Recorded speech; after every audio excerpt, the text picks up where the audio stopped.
This is why Bring Your Pet to School Day is banned from my school. I just want everyone to know that this was bound to happen. The kids at my school are super irresponsible. I don't know why the teachers thought this was a good idea. I was one of those really irresponsible kids, and I didn't pay attention to which pets were allowed to be brought to the school. They weren't allowed to stink, they had to be a certain size, and you weren't supposed to bring them on the bus. If you were bringing a pet, you had to be a car rider. Well, I might have broken some of these rules. So I had a pet milk snake. It was about 3 feet in size, and I brought it to school without telling my parents because you had to get a parent signature form. And no, I was not a car rider. I brought it on the bus. I was carrying it in my backpack, and my backpack was all the way zipped up, so there was no way for it to get out. So I got on the bus, and then like 5 minutes later, my bus buddy got on the bus. Asked him, "Did you bring your pet to school?" He goes, "No, I'm on the bus, aren't I?" I was like, "Okay, I'm on the bus and I brought mine." He tells me we weren't allowed, and then he has to see it. When I open my bag to show him, it wasn't there. Then I hear my bus driver scream, and she swerves the bus. This is part 2 of why Bring Your Pet to School Day is banned from my school. So like I said, I'm on the bus and I open my bag to show my friend my pet snake. But when I open my bag, it wasn't there. And then I hear the bus driver scream, and she swerves the bus. He yells that there's a snake on the bus, which causes panic. Kids start crying. Some try to jump out the bus window. Like, it was literal chaos. The bus driver almost crashed the whole bus. But she was able to steady it out. But nobody knew where this snake was. I honestly just try to act like I didn't know what was going on. Like, what snake? Never heard of her. Is that some type of drink? Anyways, so luckily, I looked across the seat from me. The seat in front of them, under it was the snake. My friend was sitting on the outside of the bus seat, so I told him to grab it. Try to get him to grab it before anybody sees it, but he didn't, so I just launched over there and I grabbed it, put it in my bag, and continued to act like nothing happened. Okay, so I'm running out of time, so I'm going to zoom past a little bit, but I'll come back on the next part. My school lets us carry our backpacks anywhere we want, so I had the snake in my backpack all day. But 2 periods before chemistry, I decided to let it loose so I could skip the class. So this is part 3 of why Bring Your Pet to School Day is banned from my school. Okay, so I'm backtracking a little bit. So after the snake was let loose on the bus, once we got to the school, somebody had to come onto the bus and figure out the situation, what was going on. They asked if anybody brought their pet on the bus. Obviously, I did not give myself up, and they ended up just concluding that a random snake got on the bus. Okay, so back to where I was at. I had a chemistry test that day as well. Like I said, I was very irresponsible, so I did not study for my test, nor did I care for this snake. So I knew the chaos that it would bring to let it loose, so that's what I did. So it could cause chaos, so then I didn't have to take my chemistry test. And half an hour after I let it loose, on the announcements, they tell everybody to stay in their rooms. There is a snake on the loose. Apparently, it was found in a bathroom in a toilet. Somebody sat down on that toilet and had the worst time discovering that snake. Low-key feel bad for them. Once they found it, they put it on the announcements that they found the snake and whoever lost it can come get it. And they described it, so I went to go get it. Okay, so this is part 4 of why Bring Your Pet to School Day is banned from my school. So like I said, Jesus Christ, I almost died. So like I said, I went down to the office to claim my snake. I obviously got into a lot of trouble for that. They called my parents. My parents came down to the school. So I got suspended. My parents grounded me for months and months and months. I was not allowed to leave my house. I couldn't go out to see my friends. But I was only suspended for like a week. And when I went back to school, everybody knew that it was me who brought that snake to school. And so the person who sat down on the toilet seat and found the snake knew that it was me too. And that person didn't say anything to me, but I did get word that that person was very pissed because that snake went straight up there, you know. So after that, they just didn't allow kids to bring their pets to school anymore, which is reasonable. I kind of ruined it for everybody else, but I don't really care because it's not that serious. But people can't just hate on me because there was this other kid who brought a spider and it got loose in class, but they were able to find it really quickly, so it didn't escape the classroom or anything. But I did what I had to do, so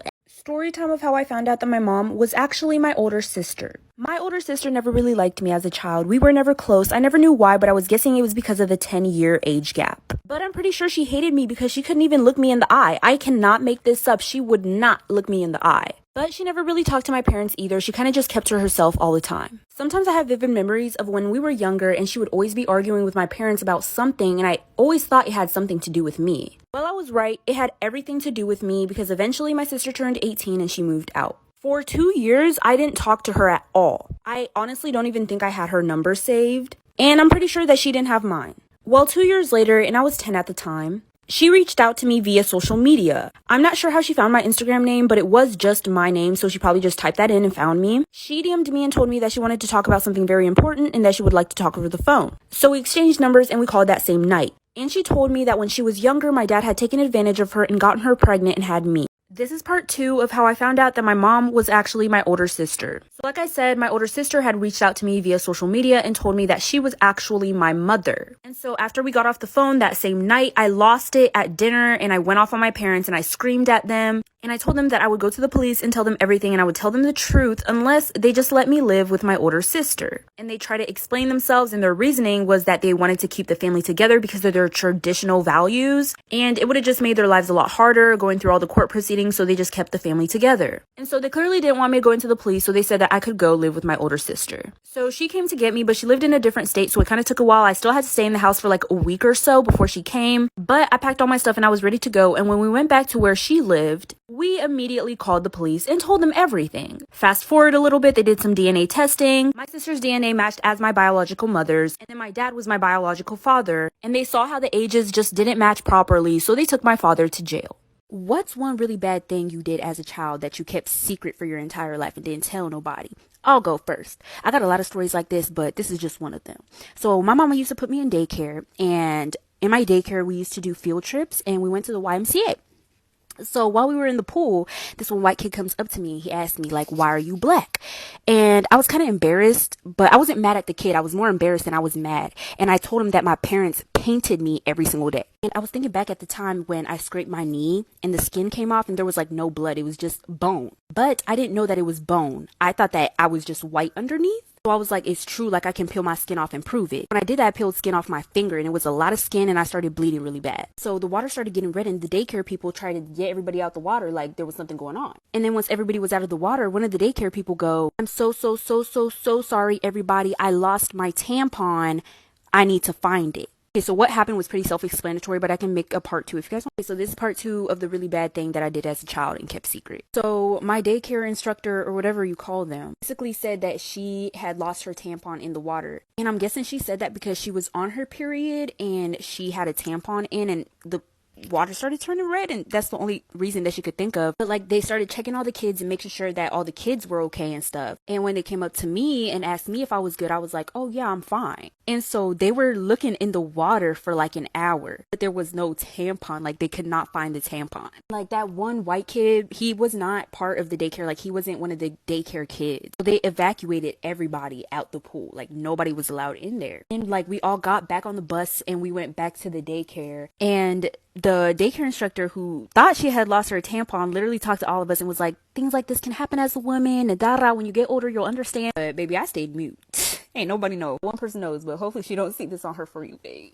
Sorry about it. Story time about the bestiality children next door. If you don't know what bestiality is, hold on. So I was living in this neighborhood for 5 years. Throughout those 5 years, not one time did my family go and talk to the other neighbors. Why didn't we talk to the other neighbors? Because it's not like we were trying to make friends or anything. We didn't care for them. Well, one day, the neighbors' kids were playing outside while I was playing outside. My mom urged me to go over there and play with the other kids, even though I didn't really want to. So there was a little boy and a little girl. I went over there and I asked if I could pet their dog because they were playing with their dog. They said yes, and the dog started playing with me and started licking my face. Yeah, keep that in mind. Then we started talking about the bus because we ride the same bus. We have the same bus stop. After playing with them for a while, they invited me inside. I asked my mom if I could go. She said yes. So the little boy ran into his room and then the little girl invited me to her room. So to pass time, I asked her what she does for fun. She said she plays with her brother. And then she asked if I liked animals. Obviously I say yes, and so she asked to show me a trick. And that's when she brings the dog into the room and proceeds to pull down her pants, like for part 2. This is part 2 of the bestiality children next door. Like I said, she brings her dog into the room and pulls down her pants. Totally forgot a very crucial piece of information. I was in 5th grade at the time. That's why I did what I did in these next events. So she pulls down her pants and lets the dog go at it. The same dog that licked my face previously. The dog like went for it. Like he knew what to do. The only words that I could form was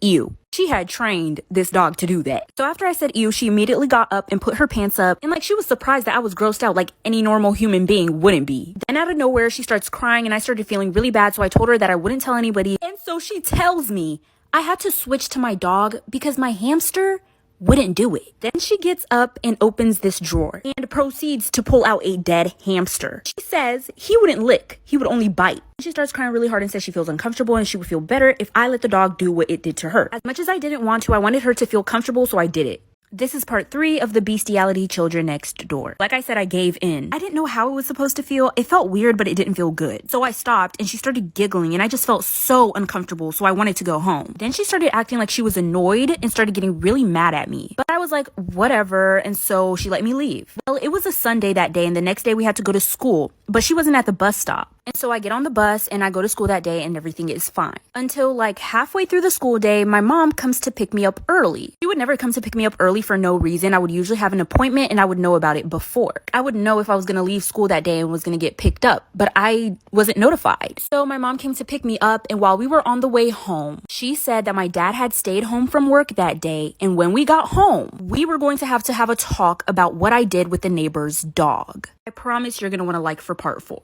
This is part 4 of the bestiality children next door. Baby, that rhymed. Like I said, my mom is driving me home right now, and we're gonna have a talk when we get home with my dad about what I did with the neighbor's dog. I tried to explain myself to her in the car, but she wouldn't let me talk. She didn't want me to say anything until we got home. But when we got home, it wasn't just my dad sitting in the living room. The neighbors were there. The mom, dad, and the 2 kids. So I was like, is this a setup? The neighbor's dad is fuming. As soon as I walked into the living room, he stood up and tried to get in my face. Mind you, I was in 5th grade. He did that in front of my parents. My parents told him to back up, obviously, but there was a lot of tension. When he was in my face, he was saying, "How dare you force my daughter to do that with our own dog?" That's when I knew what the fuck was going on. This little fucker. Basically, after I left my neighbor's house the day before, the daughter went up to the parents and told them that I showed her the trick with the dog and forced her to do it. But this is when things take a turn, babes. This is part 5 of the bestiality children next door. Like I said, my neighbor's parents and their kids and my parents and I were all in my living room discussing about this dog situation. So I went ahead and explained myself that she was a fucking liar and that nothing that's coming out of her mouth was true and that she was just lying and lying. And the neighbor's parents weren't too happy about the fact that I was calling their daughter a liar. And the mom just lost it and started screaming at me and going at me and just saying all these mean, terrible things. It was almost as if she had a personal problem with me.